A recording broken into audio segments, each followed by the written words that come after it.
Bonjour les amis, j'espère que vous allez bien. Je suis très heureuse de vous retrouver ce lundi matin. Je me sens un petit peu fatiguée. J'ai mon cycle qui commence aujourd'hui, je suis en premier jour et donc je sens que l'énergie au niveau cérébral est pas à son plein potentiel. Vous savez ce que c'est, les femmes qui m'écoutent.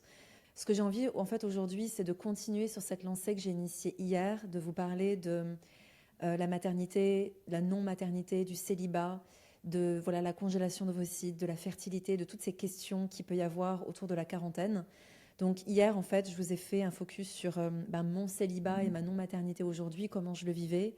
Je vous ai parlé des leçons que j'ai tirées, des prises de conscience nécessaires aussi pour attirer des relations très différentes de ce que j'ai pu connaître dans le passé, beaucoup plus saines, plus équilibrées, plus conscientes aussi. En tout cas, pour ma part, plus consciente dans qu'est-ce qui m'attire chez quelqu'un, pourquoi je suis attirée et qu'est-ce que je choisis, alors qu'avant, c'était plus de la réaction tout feu, tout flamme et je me fiais qu'à ça, en fait. Donc, j'ai beaucoup appris de ces expériences et je vous en parle. Et je vous propose aussi, dans l'épisode posté hier, de vous questionner sur votre estime personnelle. C'est vraiment une invitation à show up, à vous montrer, à oser clamer ce que vous désirez, sans rougir, voire sans concession. Et ce mot de concession, je sais que parfois ça peut choquer parce qu'il y a cette idée qui est que dans le couple, il faut faire des concessions. Mais par contre, pour moi, aujourd'hui, faire des concessions sur ma manière de vivre ma vie, sur mes valeurs, sur mes besoins fondamentaux, c'est un non négociable. Et cette notion de compromis et de concession, c'est vraiment quelque chose que j'ai redéfini avec le temps. Et je pourrais bien sûr en parler plus en profondeur si vous le désirez. Mais en tout cas, voilà, c'est des choses que j'ai abordées hier. Et si ça vous intéresse, je vous invite d'abord à écouter cet épisode. Aujourd'hui, du coup, pour continuer là-dedans, forcément, autour de la quarantaine, ces questions se posent de est-ce que ça vaut le coup? Est-ce que ça peut être intéressant de congeler les ovocytes? Aujourd'hui, j'ai l'impression que tout le monde ne parle que de ça, de la fertilité, des problèmes de fertilité. Je pense que c'est vraiment l'épidémie de notre génération aujourd'hui, c'est-à-dire toutes ces femmes, ces couples en fait, parce que les hommes sont concernés aussi, qui même jeunes, dès 25 ans, se trouvent avec des problèmes de fertilité. Et c'est pas étonnant. J'étais encore ce matin en train de regarder les chiffres de l'ANSES qui disaient que la quasi-totalité de l'eau du robinet est contaminée au TFA, qui est un PFAS. Donc même problème que le cadmium, hein, c'est des produits dont on n'arrive pas, pas à se débarrasser. Je lisais aussi que j'ai reposté d'ailleurs sur mon compte IG que San Francisco porte plainte contre Nestlé, Coca et des géants des produits ultra transformés parce qu'ils se rendent compte que les maladies de civilisation explosaient. Et en fait, à la fois, ça me déprime parce qu'en fait, j'ai l'impression que, ne serait-ce que pour ma part, et d'autres l'ont fait bien avant moi, ça fait 6 ans que je répète en long, en large et en travers sur les réseaux sociaux qu'on doit purifier notre eau, que les produits ultra transformés, que notre alimentation moderne, le fait qu'on ne fasse pas suffisamment de sport, notre hygiène de vie est responsable de 80% de ces maladies de civilisation qui nous tuent. Je fais des conférences sur ces sujets en long, en large et en travers et on en est toujours là en fait. Et c'est hyper difficile parfois et en même temps, j'ai l'impression que ça y est en fait, qu'on commence à avoir tous ces sujets qui explosent et peut-être que ce ras-le-bol commence à être entendu, peut-être qu'on va commencer sur ces prochaines années, ces 9 prochaines années, parce que là en 2026 on rentre dans un nouveau cycle de 9 ans, je sens, je pressens et je prie pour que ça implose en fait, parce que c'est pas possible.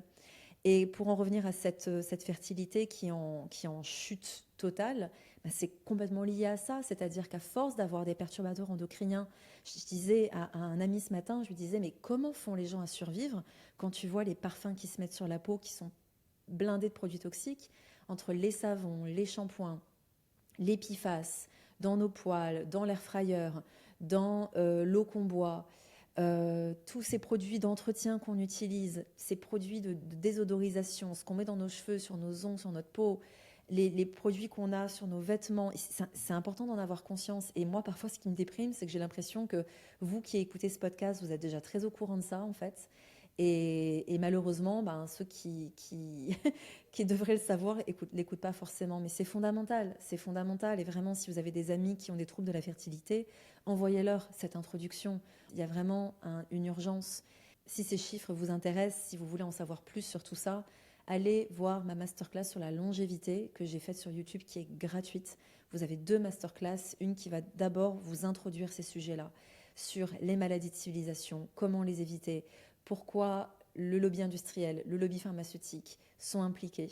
Il y a vraiment une nécessité de commencer à changer nos habitudes. Pour moi, c'est un non négociable que de manger bio, que de choisir des produits qui sont sans pesticides. Justement, ce matin, j'ai commencé à parler de ça à un ami parce qu'en fait, je suis en train de le loger en ce moment. Et il était en train de se faire une décoction de curcuma, gingembre, citron.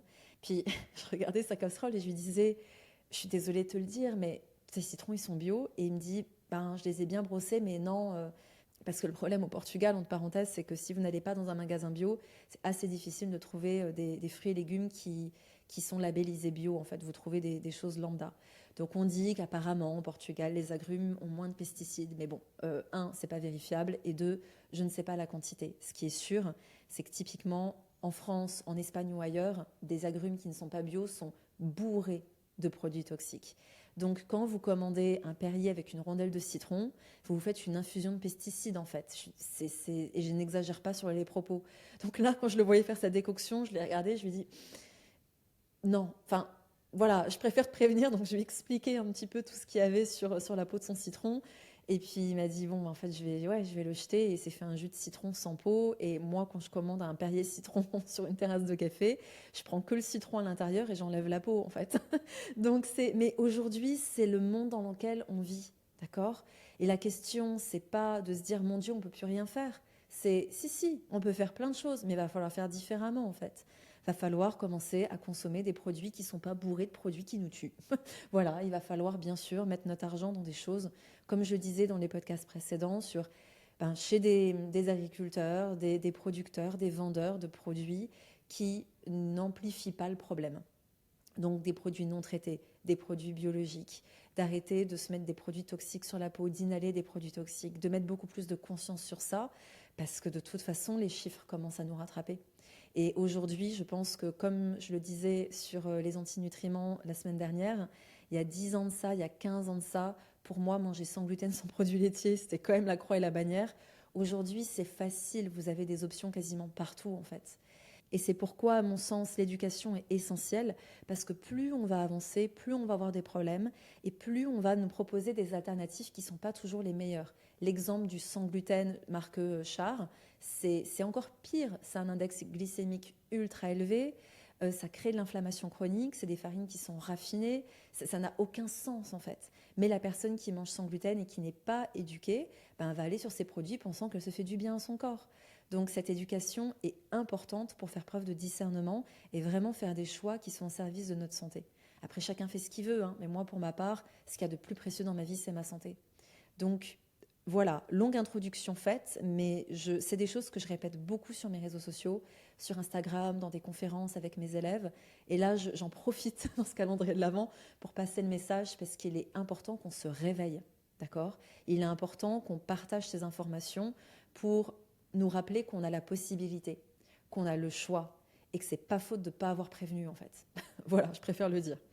Donc, cette fertilité qui en baisse, bien sûr, fait qu'aujourd'hui, on a toutes ces solutions alternatives de FIV, de congélation d'ovocytes et autres de projets PMA qui bourgeonnent comme jamais ça a été, parce qu'en fait, en effet, les hommes, les femmes perdent en fertilité à cause de notre environnement, à cause de notre alimentation, à cause de la survaccination. C'est une réalité. Donc, pour ma part, à l'âge de 37 ans, je me suis retrouvée célibataire et j'avais encore en tête cette idée de soit je serai mère de manière naturelle, soit je ne le serai pas et c'est OK parce que comme je vous le disais hier, j'ai fait ce process de me dire que quoi qu'il arrive, c'était OK d'être mère ou pas. J'avais vraiment fait la paix avec ça. Et à l'approche de mes 38 ans, j'ai des amis qui étaient dans des parcours PMA, qui me faisaient des messages et qui me disaient « Lisa, c'est pas trop tard, congèle tes ovocytes maintenant ». Donc ça m'a remis le doute et j'ai commencé à demander la documentation dans des cliniques ici au Portugal. Et je vais commencer par vous dire ce que j'ai ressenti. Donc cet avis est complètement subjectif, d'accord? Je vous dis absolument pas que c'est une vérité. C'est ce que j'ai ressenti au moment où j'ai reçu la documentation. Quand j'ai déballé l'enveloppe et que j'ai vu le papier, j'ai entendu business, d'accord? Il m'arrive parfois. C'est d'ailleurs ce pourquoi je suis au Portugal aussi. Un jour, j'ai entendu Portugal et j'ai compris qu'il fallait que je déménage ici. J'ai parfois ces moments de grande clarté, ces messages qui m'arrivent, mais là, j'ai entendu business. Et ce que j'ai ressenti au plus profond, c'était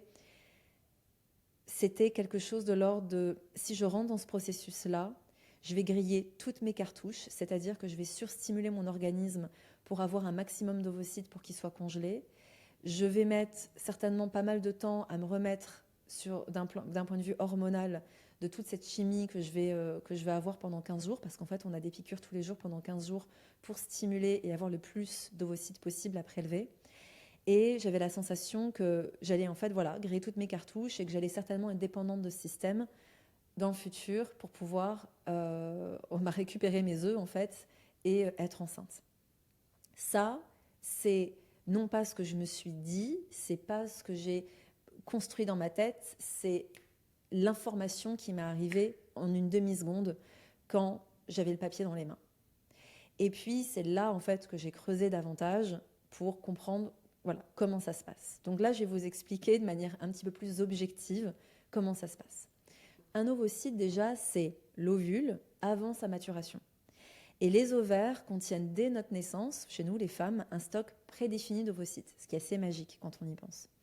Et à chaque cycle, certains ovocytes vont commencer à mûrir, et en général, il y en a un seul qui va au stade final pour être potentiellement fécondé. Et ce stock d'ovocytes, en toute logique, il diminue avec l'âge et il ne se renouvelle jamais. Donc concrètement, les ovocytes, c'est votre potentiel à avoir un bébé ou non avant rencontre avec un spermatozoïde. Et ce qu'il faut bien savoir, c'est qu'il y a d'abord la quantité d'ovocytes qui est importante, mais il y a aussi la qualité des ovocytes. Et tout ce que je vous ai dit en introduction sur tous les produits toxiques, tous les perturbateurs endocriniens qu'il y a dans notre environnement, à commencer par l'eau du robinet que certains boivent tous les jours, ça vient impacter aussi la qualité de nos ovocytes. Bien sûr, on va mettre le stress, le mouvement, le sommeil. Ok, d'accord, là vous connaissez le reste, mais disons que votre hygiène de vie globale et les perturbateurs endocriniens vont altérer cette qualité. Et c'est pourquoi, dans ces moments de vie où on s'intéresse à notre fertilité, pensez à la qualité de votre hygiène de vie. Même si vous avez peu d'ovocytes, comme c'est mon cas, vous pouvez optimiser leur qualité, et ça, c'est votre alimentation et tous les facteurs favorisant une bonne santé qui vont jouer. Okay ? Maintenant, sur la congélation d'ovocytes, qu'on appelle la vitrification, ça permet de préserver les ovocytes jeunes. C'est-à-dire que le but de la congélation d'ovocytes, c'est de la faire le plus tôt possible, en fait. Le but, c'est de garder la possibilité d'avoir un enfant plus tard avec des ovocytes de meilleure qualité que ceux qu'on pourrait avoir avec 38, 40, 42 ans. Parce que plus on vieillit, plus la quantité baisse et plus la qualité génétique va baisser aussi. Donc, d'une certaine manière, si vous avez une super hygiène de vie, il y a plus de chances que la qualité de vos ovocytes soit de meilleure qualité à 40 ans que celle d'une femme qui a fumé pendant 40 ans, en toute logique. D'accord ? Juste pour prendre cet exemple. Donc, la congélation, le but, c'est d'aller mettre en pause cette altération de la qualité et de s'assurer qu'il y a suffisamment d'ovocytes aussi. Donc, on va en mettre un petit peu de côté pour plus tard. Donc potentiellement, si j'avais fait une congélation d'ovocytes à 30 ans, je serais peut-être contente à 44 ans d'avoir des ovocytes tout frais qui ont encore la qualité de ceux que j'avais à cet âge-là. Maintenant, concrètement, comment fonctionne la congélation d'ovocytes ?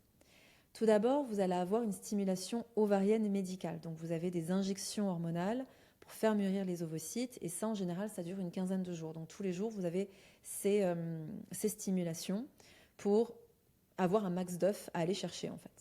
Donc tous les jours, vous avez des piqûres pendant à peu près 2 semaines. Ensuite, vous avez, avec une anesthésie légère, une ponction ovarienne pour aller chercher tous les ovocytes qu'on a pu aller stimuler, qui ont été collectés. Et ensuite, ce qu'on a récolté va subir une vitrification, c'est cette congélation ultra rapide pour vraiment préserver leur qualité. Et ça, on va le garder 5 à 20 ans. Ça va dépendre des pays et des législations. Et en général, forcément, plus on en congèle, plus il y a de chances d'avoir une grossesse ultérieurement. Et ce qui est magnifique, c'est qu'en France, pour les personnes qui sont sous le régime de la sécurité sociale française, vous avez une chance énorme parce qu'il y a beaucoup de choses autour de la fertilité qui sont prises en charge jusqu'à 38-39 ans. Je suis désolée, je n'ai plus en France. J'ai pas vérifié avant de faire l'épisode, mais vous regarderez, il y a beaucoup de choses qui sont prises en charge, qui sont gratuites. En revanche, quand vous êtes à l'étranger, vous payez direct. Et au final, il y a quand même une logique dans le fait que ce ne soit pas remboursé, que ce ne soit pas pris en charge passé 39-40 ans, parce que très souvent, la réserve ovarienne fond comme neige au soleil, et il n'y a, à mon sens, aucun intérêt de faire une stimulation si la réserve est faible. Pourquoi ? Parce que si votre réserve elle est faible, vous allez stimuler là où il n'y a pas grand-chose à aller récupérer à la base, en fait. Donc, peut-être qu'il y aurait un intérêt en se disant, on va les prendre maintenant parce qu'ils sont peut-être de meilleure qualité, mais moi, pour ma part, intuitivement, pour moi, c'est vraiment pas ce que j'ai ressenti. Moi, aujourd'hui, ma démarche, c'est plus d'optimiser ma santé. C'est pour ça que je vois un acupuncteur, que je vois un homéopathe. Pour moi, c'est 2 médecines incroyable. Je me soigne aujourd'hui avec ça. C'est des médecines vraiment holistiques qui travaillent sur les plans physiques, subtils, émotionnels. Il y a vraiment, je pense, une méconnaissance de l'holisme qu'il y a derrière l'homéopathie et l'acupuncture. Et je le disais dernièrement, franchement, avec mes élèves en session, je crois que si je devais tout recommencer à zéro, je ferais de la médecine chinoise et je serais acupunctrice. Et on n'est pas à l'abri que je reprenne mes études dans ce domaine parce qu'il y a vraiment de la magie là-dedans. Et c'est aujourd'hui pour moi, avec l'hygiène de vie bien sûr que j'ai au quotidien, ma manière de préserver ma fertilité. Et si un jour je peux avoir un enfant, et si un jour voilà, cette fertilité tient et me permet d'être mère, magnifique cadeau de la vie.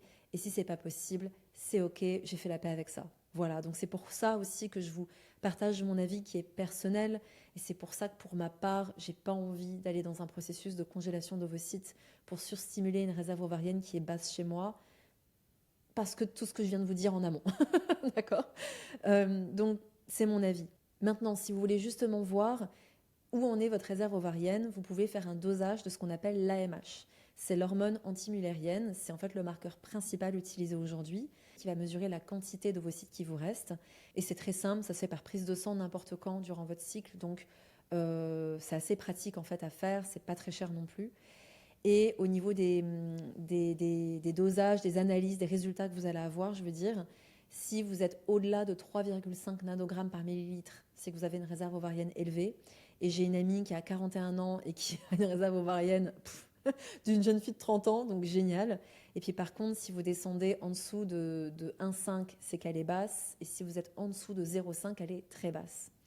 Et j'ai envie de rassurer ces femmes qui sont là, parce que pour ma part, elle est presque très basse, ma réserve ovarienne. Ce qui compte le plus, en fait, c'est la qualité de vos ovocytes.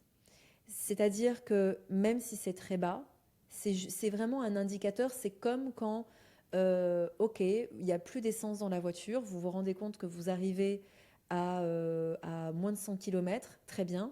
Mais n'empêche, il y en a encore. Vous roulez, vous pouvez quand même aller sur l'autoroute, sur des routes de campagne, vous pouvez faire ce que vous voulez en fait, d'accord? Vous n'allez pas rouler moins vite ou devoir mettre les warnings parce que votre réserve d'essence est basse. Le fonctionnement de la voiture est parfait. Donc c'est en ça que la qualité de vos ovocytes est importante parce qu'en vieillissant, c'est ça qui va jouer sur votre capacité à être fertile, à avoir un enfant ou non, d'accord? Donc c'est aussi pourquoi, par rapport à cette réserve ovarienne, donc bien sûr, il y a aussi des choses complémentaires que vous pouvez faire en termes d'examen si vraiment vous voulez voir où vous en êtes au niveau de votre fertilité. Il y a une échographie qui permet de faire le comptage des follicules. Donc concrètement, à l'échographie, on va voir le nombre de petits follicules visibles sur les ovaires. Plus il y en a, meilleure est la réserve. Et vous avez aussi des prises de sang, donc de la FSH et des oestradioles qu'on fait en général en début de cycle, donc vers le J2, J4. Donc quand vous avez vos menstruations, en fait, quand vous avez vos lunes, vous allez vous faire ces dosages. Et ça, c'est ce qui va vous donner en fait une idée de la fonction ovarienne globale. Donc il y a à la fois la MNH qui vous donne la quantité d'ovocytes restants, l'échographie qui vous montre le nombre de follicules visibles et la FSH oestradiol qui est la fonction ovarienne. Voilà pour résumer. Donc, pour en revenir à cette congélation d'ovocytes, moi clairement, j'ai une amie qui a 32 ans qui m'a posé la question sur ce sujet, je lui ai dit fonce. Sincèrement, je lui ai dit fonce, fais-le. T'es jeune, t'auras tout le temps de te remettre de l'impact que va générer en fait les hormones que tu vas prendre pendant 15 jours. Tu te prends du desmodium pour protéger ton foie. Le desmodium est un pansement hépatique qu'on peut utiliser en toute situation, même en cas de cancer. C'est toléré aujourd'hui. On peut tout à fait utiliser du desmodium pour protéger le foie. Donc là, moi, clairement, si j'avais été dans ce processus, c'est ce que j'aurais fait. J'aurais fait des cures de desmodium. J'aurais travaillé avec mon homéopathe aussi pour aller détoxifier l'organisme. Mais allez-y, foncez en fait. Enfin, vraiment, si vous avez... On ne sait pas de quoi l'avenir est fait, d'accord? On ne sait pas... On peut être fou amoureux, être dans la relation idéale. Moi, je disais quand même à mon ancien partenaire, si c'est pas toi, je me ferai moine, parce que c'est tellement parfait, c'est tellement magnifique que, voilà, si c'est pas toi, ce ne sera personne d'autre. Non, mais je suis à des années-lumière de ça aujourd'hui, en fait. Et je me souviens que quand je suis allée voir ma gynécologue à 35 ans et j'étais en couple avec cet homme dont je vous parlais hier qui ne voulait pas d'enfant, elle m'avait dit, des femmes comme vous, j'en vois plein, vous allez vite fait aller me congeler vos ovocytes parce que le jour où ce mec va vous lâcher ou le jour où en fait la relation ne tiendra pas et que vous aurez 42 ans, vous serez très contente d'avoir des ovocytes qui datent de vos 35 ans. Et je ne l'ai pas écouté. Je ne l'ai pas écouté et j'ai pas de regret parce qu'à ce moment-là, j'étais très alignée avec Le fait que, voilà, cette décision de c'est ok, si je suis mère naturellement, très bien, si je ne le suis pas, très bien. Mais quand on me pose la question, j'ai tendance à dire, si vous avez une bonne réserve ovarienne et que vous êtes jeune, allez-y, franchement, allez-y, quoi. Ce serait bête de s'en priver. On a ces technologies aujourd'hui, il y a vraiment, la science amène beaucoup de choses positives aussi. Je pense que on peut en tirer profit et ça peut vous permettre, surtout pour les personnes pour qui c'est un stress de ne pas être mère, de ne pas avoir cette, comment dire, ça vous met moins de pression sur cette horloge biologique dont la société, les hommes, l'entourage vient toujours voilà, nous remettre une couche sur ce sujet. Donc si c'est quelque chose qui pour vous est important, si vous avez peur ou de l'anxiété par rapport à ça, foncez. Voilà, si vous êtes jeune, foncez. Et sinon, si vous avez plus mon âge, faites ces analyses, voyez où vous en êtes, prenez votre décision, voilà, en bonne connaissance de cause. N'hésitez bien sûr pas à, je vous invite d'ailleurs même à demander conseil à d'autres femmes qui ont fait ce parcours-là, à demander conseil à un gynécologue de confiance pour voilà, faire ce qu'il y a de plus juste pour vous. Voilà. Donc voilà ce que je voulais vous partager aujourd'hui sur ce sujet. J'espère que ça vous aidera, que ça pourra vous éclairer. Et demain, j'ai envie d'aborder avec vous une question qu'on m'a posée, c'est notamment quand on passe ces moments difficiles de rupture, de sortie de relations toxiques, de maternité, voilà, de choses qui sont challengeantes et quand on a envie de processer ces émotions-là, comment est-ce qu'on fait et comment est-ce que moi j'ai fait. Et j'ai eu pour moi une expérience absolument incroyable autour de ce qui s'était passé en lien avec ma relation toxique, de ce qui se jouait dans la dynamique entre l'homme et la femme par rapport à notamment des femmes qui ont l'archétype de la mère, c'est ce dont je vous parlais hier, et en l'occurrence aussi de ce qui se jouait dans la notion d'être parent, d'être mère, de ce qui se passe dans la difficulté aussi parfois de revenir à la femme que nous sommes et de l'intérêt du couple là-dedans. Et j'ai trouvé ça, en tout cas pour ma part, ça résonnait avec une telle justesse quand j'ai reçu ça que j'ai envie de vous le partager. Voilà, donc je vous parlerai de ça demain. En attendant, je vous laisse avec toutes ces informations pour aujourd'hui. Sentez-vous libre de partager cet épisode à des femmes de votre entourage, même à des hommes de votre entourage. Il est important que hommes, femmes, on soit très au courant de ce qui se passe.